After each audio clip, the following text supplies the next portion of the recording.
भगवान की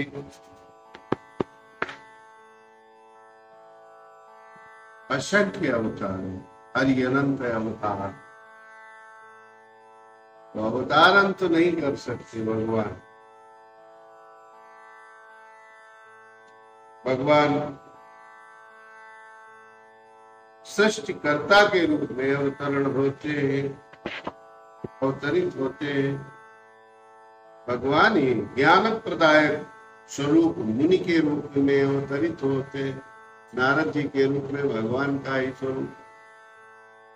अब इस अर्थ को करेंगे तो कैसा लगेगा विश्वमोहिनी अवतरण श्री देवी का, नारद जी के व्यामोह का। मानो भगवान अपने से ही अपने में क्रीड़ा कर। नारद जी के रूप में भगवान का अवतरण।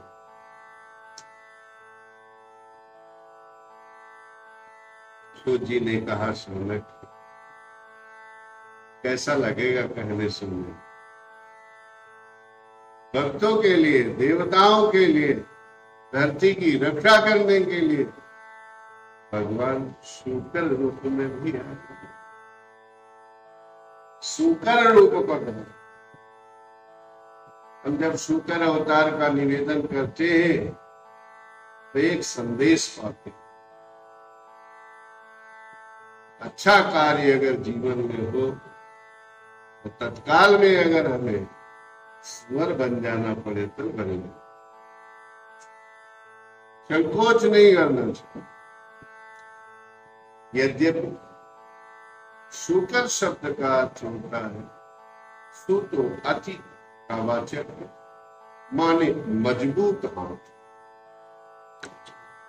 कर शब्द दिखाई पड़ रहा है यहाँ, सु के साथ निवेदन ही किया है तो सु अति। यात्रा में थोड़ा समझना पड़ेगा। यहाँ पर तालव्य सकार है, दंती सकार है, तो जिस भी सकार का प्रयोग हो अर्थ उपयुक्त ही है। हिंदी भाषा में और ग्रामीण भाषा में तालव्य सकार और दंती सकार में बहुत भेद नहीं माना। जैसे वेद के वाचन में मूर्धन्य सकार और थकार में उच्चारण में भेद नहीं। माँ गायत्री के 120 अक्षर बनाने के लिए अर्ध ऋकार को भी ईश्वर दे करके और पूर्णता का पाठ बनाए, 24 अक्षर बनाए। तो इसमें बहुत न उलझ कर मजबूत हाथ या पवित्र, हमारे जीवन में जब हम पवित्र हाथ हो जाएंगे अवश्य ही धराधाम की रक्षा होती रहेगी। विधि नारद सृष्टिकर्ता, ज्ञानदाता और पवित्र कर्म, विशुद्ध कर्म, कर्म में पूर्ण कुशल। हरि रूपा हरि अपमहरति, हरि रूप से भगवान, दुनिया ने हरि नाम कब दिया भगवान को? जब गजेंद्र पर कृपा करी भगवान ने, दुख का हरण किया, तभी भी आचार्यों ने भगवान का नाम हरि दिया। नर नारायण, नर नारायण रूप में भगवान ने अवतार लिया। आज भी जहाँ बद्री नारायण, बद्री नाम बताते लक्ष्मी जी, तो नारायण को कोई प्रसाद नहीं अब मिल रहा। लक्ष्मी जी सेवा में रहती तो वहां बद्री रूप होकर के, वृक्ष रूप होकर पद की सेवा में आ गई। इसीलिए आज भी बद्री नारायण, तो बद्री नारायण भगवान। बद्री नारायण माने लक्ष्मी नारायण। कवि लक्ष्मी जी अपने प्रभु का को कहते हैं। तो बद्री जो है रूप में, वृक्ष रूप में मैया आ गई। भोजन के लिए तो देर होने लगे, इस प्रकार से हमने आचार्य से सुना। नर नारायण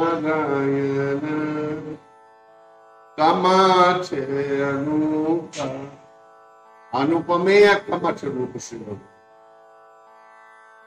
बहुत अच्छा, ये अनुपमेय कमठ।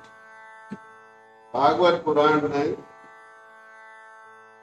श्री कृष्णद्वैपायन महाराज जब चरित्र संवरण करते हैं लेखन का, तो संवरण करते समय भगवान कमठ रूप से ही स्मरण अंत बहुत बार मन में आ, किसी अवतार का स्मरण नहीं किया भगवान ने लेखनी से, जब लेखन कमठ रूप से भगवान का अवतरण स्मरण किया, तो किस रूप में स्मरण किया? कहते हैं कच्छप रूप से भगवान अवतार लेकर सभी देवता और असुरों के प्रति सहयोगी हो गए थे। उनके द्वारा किया गया कर्म मंदर से क्षीर सागर का जो मंथन रूप कर्म था वो चल रहा था। इतना बड़ा पर्वत पीठ में घसीट रहा था और क्षीर सागर लहरा रहा था, फिर भी कमठ रूप परमात्मा बड़े आनंद से शयन कर रहे।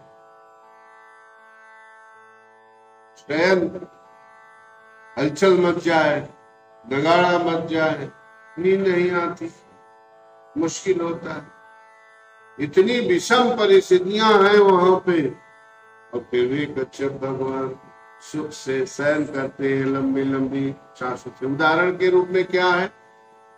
उदाहरण के रूप में यही है कि एक इंद्रिय निग्रही संयमी जीवन जीने वाला जो प्राणी है, वह परम तत्व का बोध करता है।